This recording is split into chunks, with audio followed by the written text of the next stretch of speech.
राजनाथ सिंह जी ने यह अनाउंस करा है सबके सामने कि भारत का तीसरा एयरक्राफ्ट कैरियर हम उसको गो अहेड दे रहे हैं। तीसरा एयरक्राफ्ट कैरियर यानी कि आईएनएस विशाल, उसका नाम होगा आईएनएस विशाल। अगर चाइना बना रहा है 80,000 टन का और आपको चाइना को काउंटर करना है, you need better technology, you need a larger aircraft carrier. नहीं, आपने कितनी ऐसी स्टोरी सुनी जो लोग कहते हैं, मैं उनसे पूछ रहा हूं कि जो कहते हैं कि साहब एयरक्राफ्ट कैरियर नहीं होना चाहिए भारत के पास, is too big a target. How many aircraft carrier have you seen destroyed यार? और जब आप कैरियर ग्रुप को देखेंगे चलते हुए ना, it's a sight to behold, it's a sight to behold. आंखें फटी की फटी रह जाती हैं। क्या this is true power project? ये आ रही है इंडियन नेवी, ठीक है, this is the Indian Navy which is coming in front of you. ये हो जाता है फिर खुद की नेवी तो बढ़ा रहा है वो पाकिस्तान को भी दे रहा है कि तुम वहां से तंग करना, मैं यहां से तंग करेंगे। तो भारत को टू फ्रंट वॉर लड़ना पड़ेगा किसी ना किसी दिन। अगर भारत और चाइना की सीधी झड़प हो जाती है, पाकिस्तान इन्वॉल्व होगा, क्योंकि पाकिस्तान जो है क्लाइंट स्टेट है। पाकिस्तान को तो जी हुजूर करना है, उसको सलूट मारना है चाइना को, उसने पैसे पकड़ रखे। जय हिंद दोस्तों, मैं हूं मेजर गौरव आर्य और आप देख रहे हैं द चाणक्य डायलॉग्स। इस वीडियो को लाइक करिए, हमारे चैनल को सब्सक्राइब करिए, बेल आइकन दबाना बिल्कुल भी मत भूलिएगा। दोस्तों, एयरक्राफ्ट कैरियर जो होता है ना, इससे बेहतरीन, इससे बड़ा हथियार होता नहीं है। ना आर्मी के पास, ना नेवी के पास, ना एयरफोर्स, ये जिसके पास है, आई मीन ट्राई सर्विसेज, किसी का भी देख लीजिए, aircraft carrier is the ultimate guarantor of a nation's will. जब पावर प्रोजेक्शन करना पड़ता है ना समुद्रों में, when you have to project power, that is the time you use an aircraft carrier. और बहुत कम देश हैं दुनिया में जिनके पास एयरक्राफ्ट कैरियर है, उसमें से भारत एक है। और भारत के पास तो 1971 में भी था एयरक्राफ्ट कैरियर, जब हमारे एयरक्राफ्ट कैरियर ने ईस्ट पाकिस्तान में पूरा ब्लॉकेड करके रखा था वहां पे, और उसके डेक से फाइटर जेट्स टेक ऑफ करते थे, they would bomb east Pakistan and come back. तो ये पावर होता है कि एयरक्राफ्ट कैरियर का। अब राजनाथ सिंह जी ने यह अनाउंस करा है सबके सामने कि भारत का तीसरा एयरक्राफ्ट कैरियर हम उसको गो अहेड दे रहे हैं। तीसरा एयरक्राफ्ट कैरियर यानी कि आईएनएस विशाल, उसका नाम होगा आईएनएस विशाल। भारत के पास दोस्तों इसके पहले 2 एयरक्राफ्ट कैरियर ऑलरेडी हैं। एक है आईएनएस विक्रमादित्य। दोस्तों, जो आईएनएस विक्रमादित्य है, जो भारत का एक एयरक्राफ्ट कैरियर है, वो एडमिरल ग्राशकॉव हुआ करता था। रूस से ये एयरक्राफ्ट कैरियर हमने खरीदा था, फिर उसमें कई पैसे लगाए, हमने मॉडिफिकेशन करे भारतीय कंडीशंस के लिए। आज की तारीख में ये भारतीय नेवी में अपनी सेवाएं दे रहा है। दूसरा हमारा एयरक्राफ्ट कैरियर, उसको आपने पिछले साल देखा था, वो 45,000 टन डिस्प्लेसमेंट का था आईएनएस विक्रांत। आईएनएस विक्रांत भारत में बना, कोचिन शिपयार्ड ने उस एयरक्राफ्ट कैरियर को बनाया दोस्तों, और वो तकरीबन 75% इंडिजिनस है। यानी कि उसमें 75% जो चीजें लगाई गई हैं, उसमें उपकरण लगाए गए हैं, उसके पार्ट्स हैं, सारे के सारे वो 75% मेड इन इंडिया है।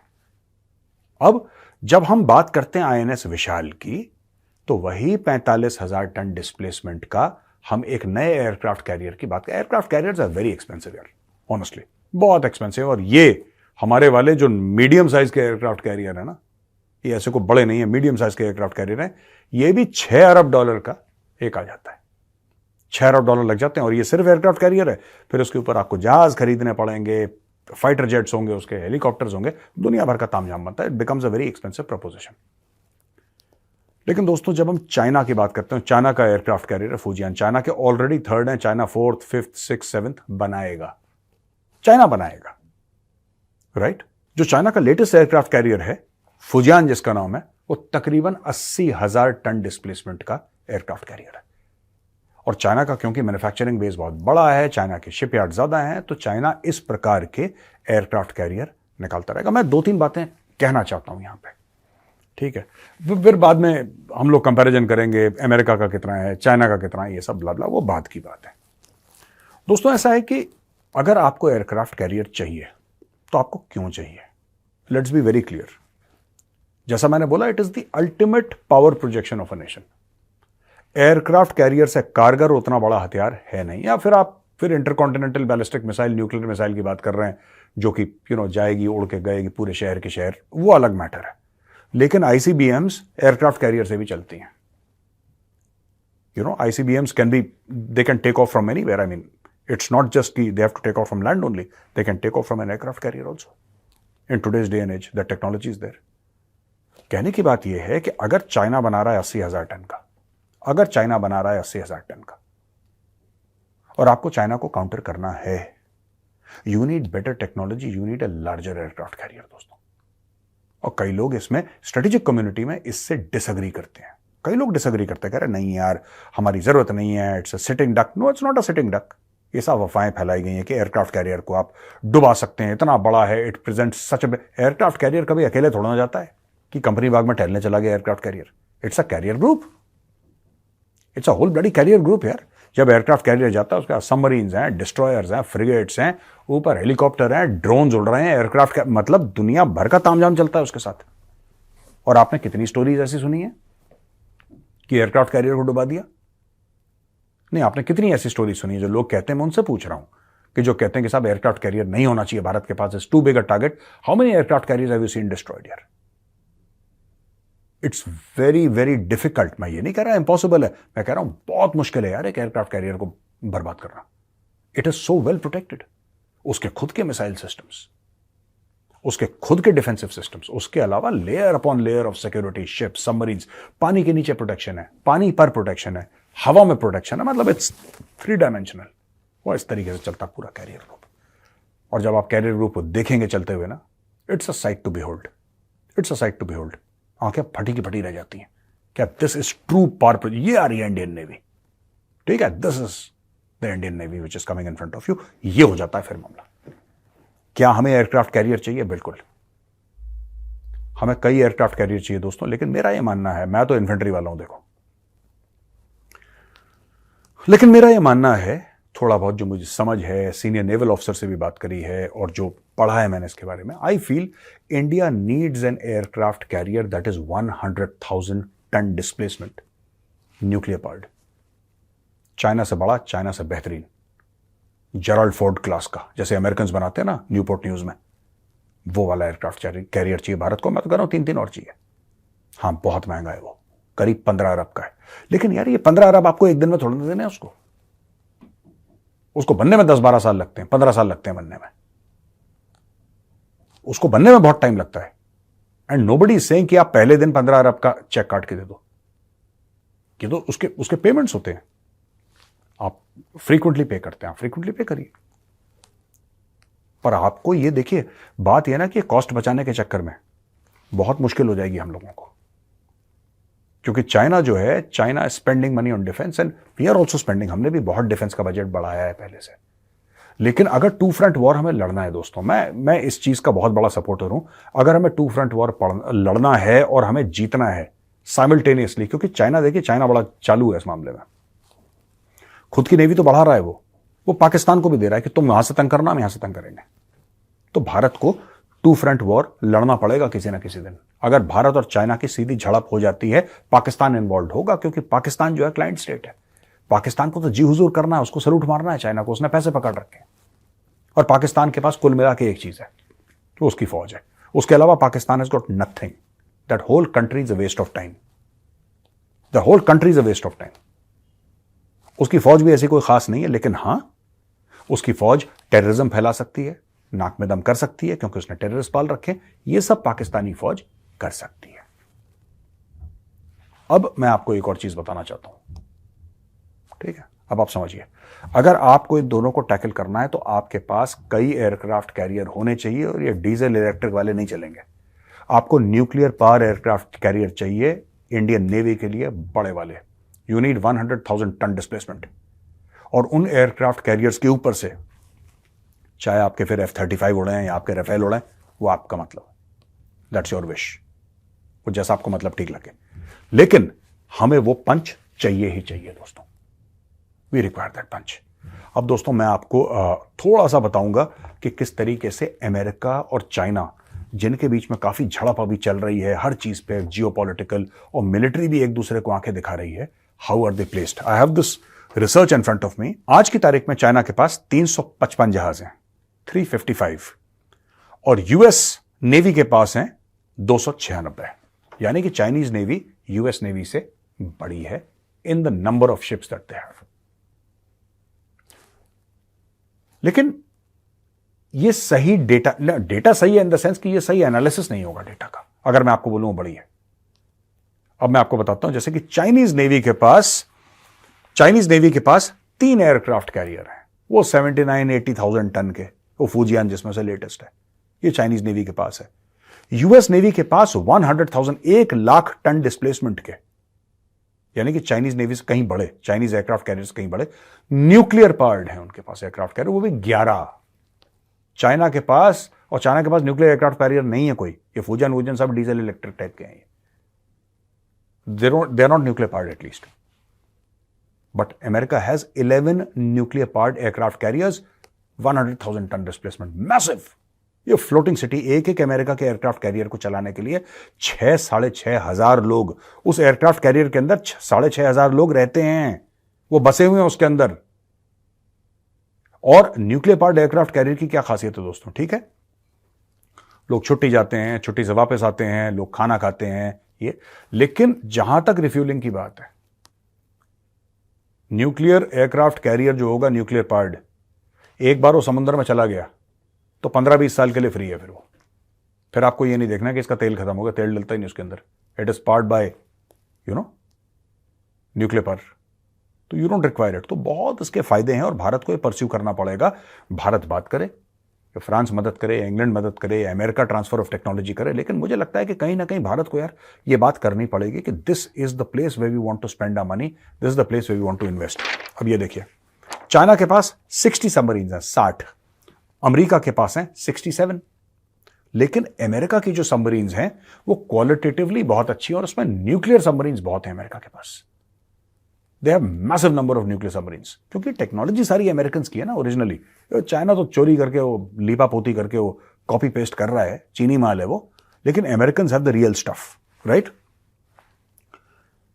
चाइना के 19 देशों में बेसिस हैं, 19 कंट्रीज में बेसिस हैं। अमेरिका के 80 से ज्यादा बेसिस हैं, 80 से ज्यादा देशों में बेसिस हैं, 750 से ज्यादा बेसिस हैं।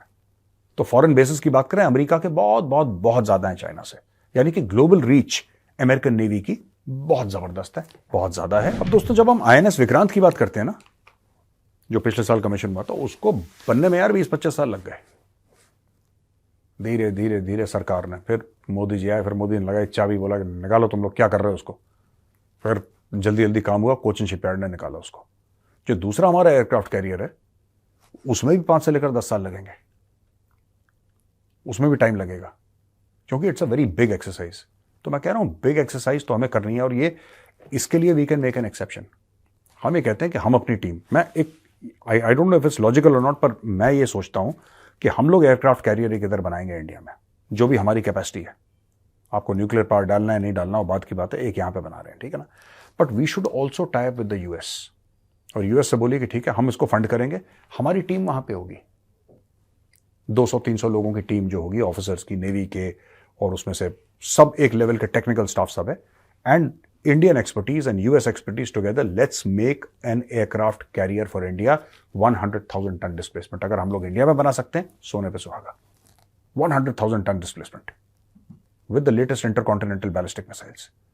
दोस्तों, अगर हमारे पास ये एयरक्राफ्ट कैरियर आ गया, मैं कह रहा हूं 10-12 साल के बाद आ गया, कोई बात नहीं, 15 साल के बाद आ गया, if you have a nuclear power aircraft carrier and 2-3 of them, है ना, बिल्कुल अंडमान निकोबार से नॉर्थ जाएंगे and let it just rest there, वहां पे खड़ा है कैरियर ग्रुप हमारा। दोस्तों, वहां पे हमारा कैरियर ग्रुप खड़ा है, चाइना की ट्रेड हम स्विच ऑफ कर सकते हैं जब हमारा मन चाहे, जब लड़ाई हो चाइना की ट्रेड स्विच ऑफ करो, that should be the ultimate aim. हम जो बात करते हैं ना मलाका चौक की, that will be the true Malacca choke, Malacca नहीं, anywhere choke. One carrier group with the latest nuclear submarines and one aircraft carrier और carrier group rather, एक aircraft carrier खड़ा है ICBMs लेके, और 100,000 ton displacement nuclear powered aircraft carrier and a carrier group, nuclear submarines, frigates, destroyers, that will be such a fearsome sight। और मुझे लगता है भारत को चाहिए। ये सब हम लोग कहते हैं ना कि ये इसमें ज्यादा पैसा खर्च हो गया, इसमें कम पैसा, यहां से कम करो। मुझे लगता है कि हाँ ठीक है, बजटरी कंट्रेंट्स होते हैं हर देश के, यूएस के भी हैं, चाइना के भी हैं, भारत के भी हैं, लेकिन इसके लिए हमें कहीं ना कहीं से पैसा निकालना पड़ेगा और एक्सेप्शंस हमें बनाने चाहिए। देखिए, चाइना जो है आज चुप है, क्यों? क्योंकि भारतीय सेना ने बिल्कुल हिमालय पे उसको रोक रखा है, लेकिन वो कल चुप नहीं रहेगा। ये चाइना की फितरत है, और चाइना से अगली लड़ाई जो होगी, अगर खुल के ओपन लड़ाई होती है तो ये समुद्रों में भी होगी।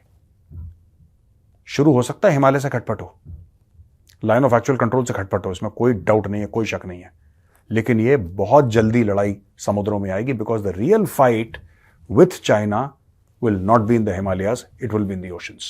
And we need to arm the Indian Navy in such a way that the Indian Navy is ready to take down the Chinese Navy. दोस्तों आज का वीडियो इतना ही, अब चलते हैं सवाल और जवाब पे। पहला सवाल है सुदत्ता सूद का। नमस्ते सर। नमस्ते सुदत्ता जी। मैं ये जानना चाह रहा हूं कि चाइनीज पीपल ने या चाइनीज कंपनीज ने रादर पीओजेके में बड़ा इन्वेस्ट करा है, ये दोनों डैम हैं और ये सब हैं। If they'll not get electricity, it will affect the citizens as well as industries, hence their economy. Do you think China will let POJK come close to Bharat? मुझे ऐसा लगता है कि चाइना वहां के लोगों से लड़ने की कोशिश, चाइना लड़ता पड़ता नहीं है यार भाई, चाइना लड़ता नहीं है किसी के साथ, चाइना लड़वाता है पैसे देके। चाइना ने एक बार लड़ाई करी थी अभी 1979 में वियतनाम के साथ, बड़ी मार खाई चाइना ने, बहुत बुरा बेइज्जत हुआ चाइना। तो किसी का ये कहना कि यार चाइना ये करेगा वो, I don't think so. China use करेगा पाकिस्तानी आर्मी को पीओजेके के लोगों को दबाने के लिए, गिलगिट के लोगों को दबाने के लिए। लेकिन बात यह है कि it's going to be very difficult for China, it's going to be very very difficult for Pakistan. जब एक बार लोग खड़े हो जाते हैं ना, कहते हैं कि नहीं हमें तुम्हारे साथ रहना, जैसे वहां के लोग खड़े हो गए कि हमें पाकिस्तान के साथ अब नहीं रहना, हमें भारत के साथ मिलना है, भारत के साथ आना है, तो फिर क्या होता है कि फिर ये लड़ाई वैसी नहीं होती कि 10 दिन के अंदर फैसला हो जाएगा, फिर ये लड़ाई दशकों तक चलती है, दिहाइयों तक चलती है।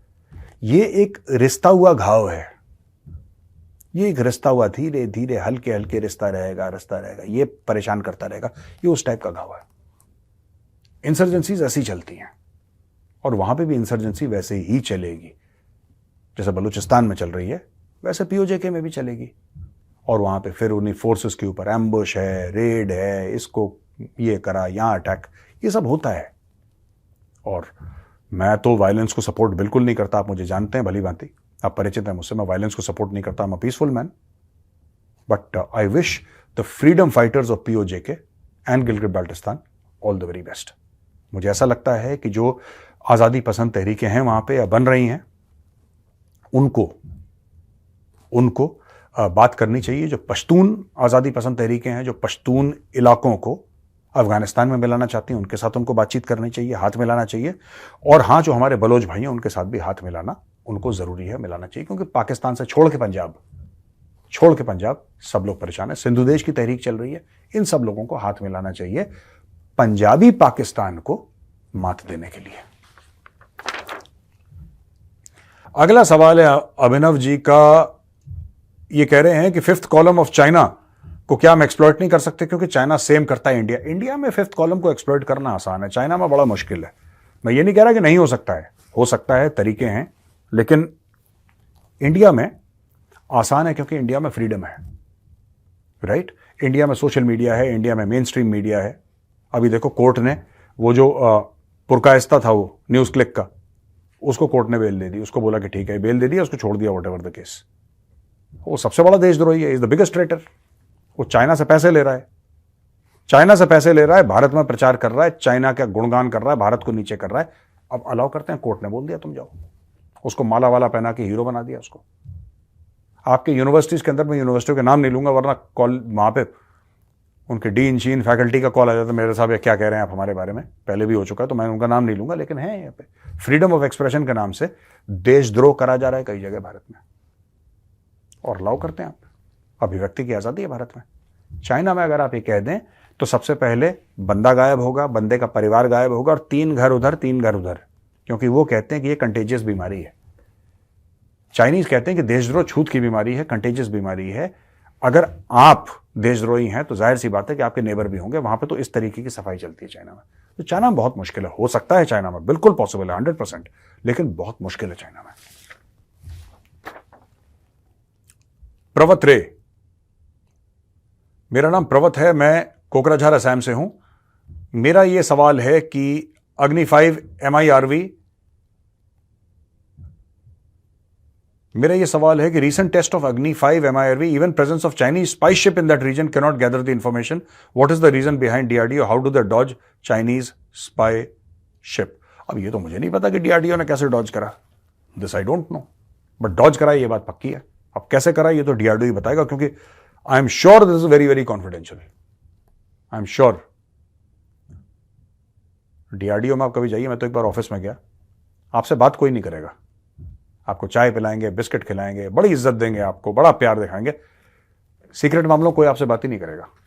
आप सारे साइंटिस्ट से मिल लीजिए वहां पे, सब प्यार मोहब्बत से बात करेंगे। और बताइए मेजर साहब, आपका प्रोग्राम देखा, बड़ा मजा आया, चाणक्य डायलॉग्स देखा, दिल खुश हो गया।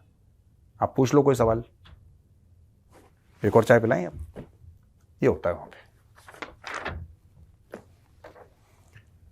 Subhadeep Methi, Geert Wilders has formed a government with two right-wing parties. Do you think the European context will start to change from now on? I don't know about Geert Wilders. I've not been following up कि उन्होंने party ये बनाई है सरकार की नहीं बनाई है क्या है, बट अगर ऐसा हो गया है तो बहुत अच्छी बात है। यूरोप में आपको राइट विंग चाहिए, और मैं तो ये कह रहा हूं यूरोप में आपको एक्सट्रीम राइट विंग चाहिए। यूरोप में आपको जो यूरोप का हाल है ना, मैं कोई कंट्रोवर्शियल बात यहां पे नहीं कहना चाहता, लेकिन आपको फैक्ट बता रहा हूं, यूरोप में आपको चाहिए बजरंग दल टाइप के लोग, वरना यूरोप डूब गया, यूरोप हाथ से निकल गया। मैं आपको बता रहा हूं यूरोप हाथ से निकल गया। आपको गर्ट विल्डर्स जैसे यूरोप के हर देश में चाहिए, तब जाके यूरोप सही आएगा, यूरोप बचेगा, वरना यूरोप स्वाहा, एकदम स्वाहा।